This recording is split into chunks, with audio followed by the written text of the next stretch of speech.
let's say China. China. China. China. China. China. China. China. China. China. China.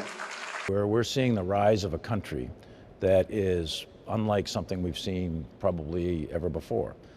Joining me is General Jack Keane, a retired four-star general and the former Vice Chief of Staff of the United States Army. He's now chairman of the Institute for the Study of War and is conducting a review for Congress on President Biden's defense strategy. I was actually in the Biden White House on Tuesday, and they were briefing me on the China strategy as well as their implementation of it.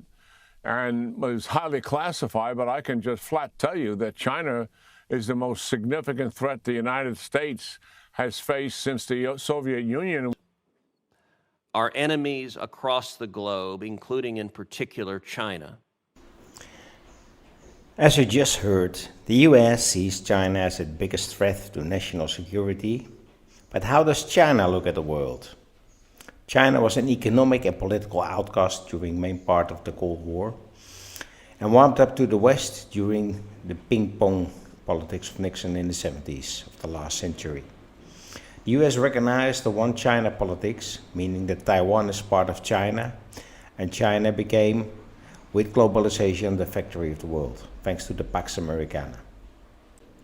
China's leader, Xi Jinping, came to power in March 2013, at the moment that China already was the number 2 economy in the world, and with 4 times the population of the US and roughly the same size in square meters, it has everything to become the number 1 in the near future.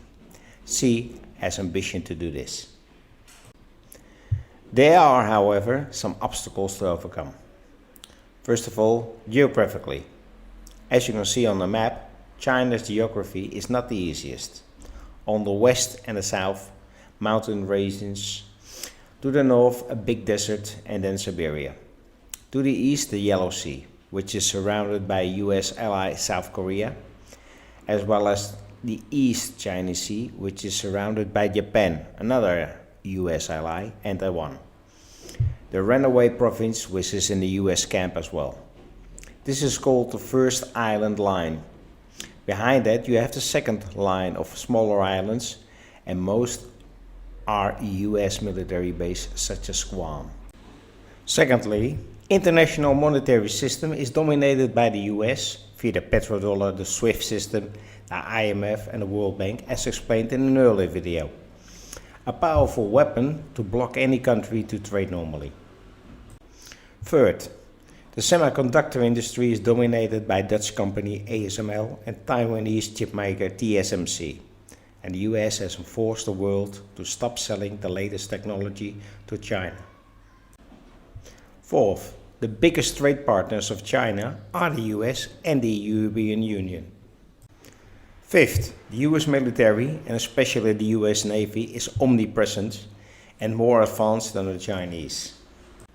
Sixth, the Chinese economy depends mainly on trade, import and export, and needs access to especially the South China Sea for this. So China is up to a bigger opponent who acts like a bully, denying it access to the latest important technology, ready to economically and militarily choke it whenever it wants, by blocking the sea access which China needs for economic survival, or block it from access to financial systems via SWIFT blockade and capable of blackmailing third countries via the IMF and the World Bank to support the blockade. Famous strategist Sun Tzu gave the instructions on how to fight a stronger opponent. Avoid strength, attack weakness, striking where the enemy is the most vulnerable. China is taking this advice to heart, as the US has always ignored Latin America and Africa, and China has gained a lot of influence in these regions by giving low interest loans and building infrastructure where the IMF and the World Bank didn't help out, or only with high interest rates. The infrastructure is always aimed at giving China better access to new customers as an alternative for US and EU markets, lowering the dependence of China to these markets. China is not limited to Africa and Latin America. It also developed the One Belt, One Road initiative for Asian neighbors, and European countries. China is in this way gaining influence with countries seen as US allies.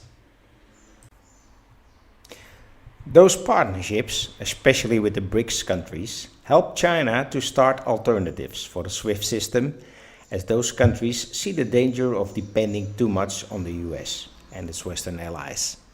As the US became less interested in the Middle East, China has stepped in as the biggest importer of oil in the world, as peace broker between the eternal enemies Saudi Arabia and Iran, getting the Chinese currency, the yuan, accepted as payment method and weakening the petrodollar and undermining the US further.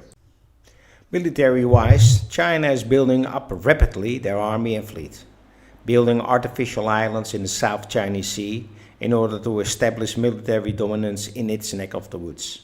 They have developed missiles with enough range to take out the US military bases in the first and second island rings. Taiwan is an important part of the Chinese strategy, as for decades it forced its one China policy on the rest of the world, in order to get this runaway island nation back into Chinese power.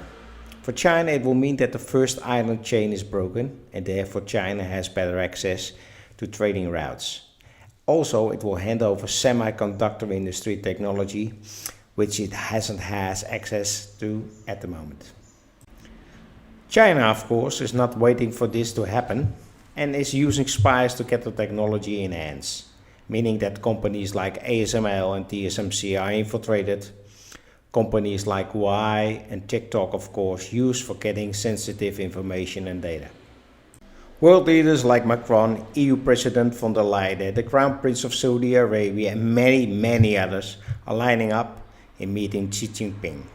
Putin has been converted in a minor trading partner, and China will build further in creating opportunities to wait for the moment to strike when the enemy is the most vulnerable.